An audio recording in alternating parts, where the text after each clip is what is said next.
அருமையான தேவனுடைய பிள்ளைகளே, கடந்த 8 மாதங்கள் எவ்வளவு அற்புதமாய் தேவன் நம்மை நடத்தி இருக்கிறார். 9வது மாதத்தின் முதல் நாளிலே நாம் வந்திருக்கிறோம். இந்த மாதம் முழுவதுமாய் கர்த்தர் உங்களையும் உங்கள் குடும்பங்களையும் உங்கள் தொழிலையும் ஆசீர்வதிப்பாராக. இந்த மாதம் முடிவிலே ஒரு நிறைவான நன்மையை காண உங்களுக்காக நாங்கள் தொடர்ந்து ஜெபிக்கிறோம். கர்த்தருடைய கரம் உங்களோடு இருப்பதாக. ஒரு அருமையான வேத வசனத்தை நான் வாசிக்கிறேன்.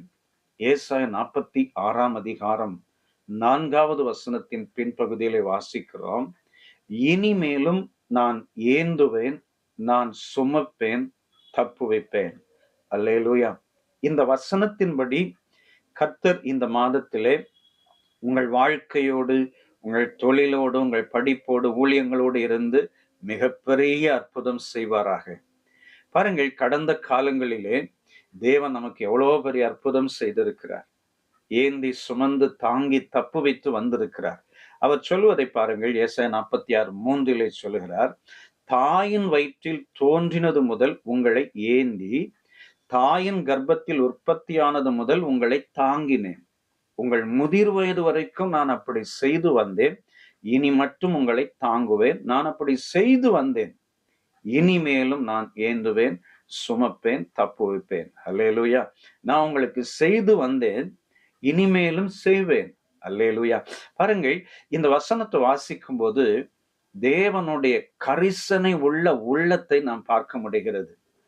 அவர் நம் மீது வைத்திருக்கிற அக்கறையை நாம் பார்க்க முடிகிறது. அது எப்படிப்பட்டது என்றால், ஒரு தகப்பனுடைய உள்ளம் போல, தாயினுடைய உள்ளம் போல நம்முடைய ஆண்டவருடைய உள்ளம் இருக்கிறதை இந்த வசனத்தின் மூலம் உணர்ந்து கொள்ள முடிகிறது.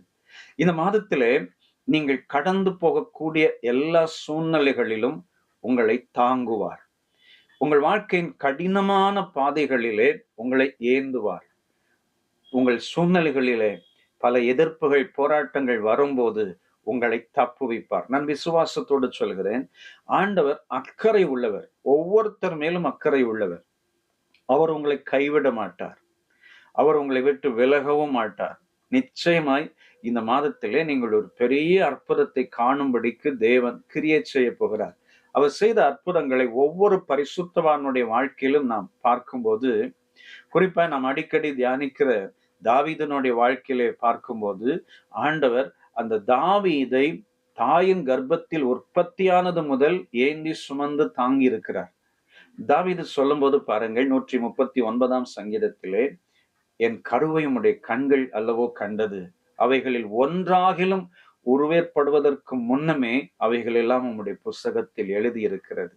நான் நடந்தாலும் படுத்தாலும் என்னை சூழ்ந்திருக்கிறீர், முன்னும் பின்னும் என்னை நெருக்கும் அது கரத்தை என் மேல் வைக்கிறீர். இப்படி அந்த 139ஆம் சங்கீதத்திலே அவர் தன்னுடைய அனுபவங்களை எழுதும் போது தேவன் எவ்வளவாய் அக்கறையாய் தாவீதை நடத்தி இருக்கிறார், கூட இருக்கிறார், அற்புதமாய் பாதுகாத்திருக்கிறார் என்பதை உணர முடிகிறது. இந்த மாதத்திலும் தேவன் உங்கள் வாழ்க்கையிலே மிகப்பெரிய அற்புதம் செய்து உங்கள் சூழ்நிலைகளிலே ஏந்தி சுமந்து தப்பு வைக்க போகிறார். நீங்கள் அதை நிச்சயம் பார்க்க போகிறீர்கள். நிறைய பேருக்கு அவங்க வாழ்க்கையை சுற்றி நிறைய போராட்டம், நிறைய பிரச்சனைகள், நிறைய தோல்விகள், நிறைய சஞ்சலங்கள். நிறைய பேருக்கு பயம் வந்துருது, எதிர்காலத்தை குறிச்சு பயம் வந்துருது. ஆனால் நாம் இந்த வசனத்தை வாசிக்க வாசிக்க, இவ்வளவு அக்கறை உள்ள தேவன் என்னை கைவிடுவாரா? நிச்சயம் கைவிட மாட்டார். நிச்சயம் என்னை உயர்த்துவார், நிச்சயம் என்னை ஆசீர்வதிப்பார். கடைசி வரைக்கும், முதிர் வயது வரைக்கும் என்னை அற்புதமாய் நடத்தி என் வாழ்க்கையை நித்திய ஜீவனிலே சேர்த்துக் கொள்வார் என்கிற ஒரு நம்பிக்கையை இந்த வசனத்தின் மூலம் நாம் கற்றுக்கொள்ள முடிகிறது.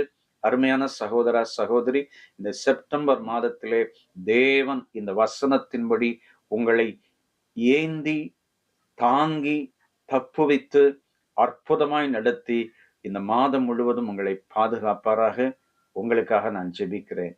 வல்லமை உள்ள பிதாவே, நல்ல தேவனே, இயேசுவின் நாமத்தினால் நம்முடைய அன்பு பிள்ளைகளுக்காக அடியேன் ஜெபிக்கிறேன். கர்த்தருடைய கரமும் உடைய பிள்ளைகளோடு இருக்கட்டும். இதுவரைக்கும் அற்புதமாய் நடத்தின தேவன் இனிமேலும் நடத்துவீராக. இயேசுவின் விலையேறப்பெற்ற நாமத்தில் கேட்கிறோம் பிதாவே. ஆமென், ஆமென். God bless you. Amen.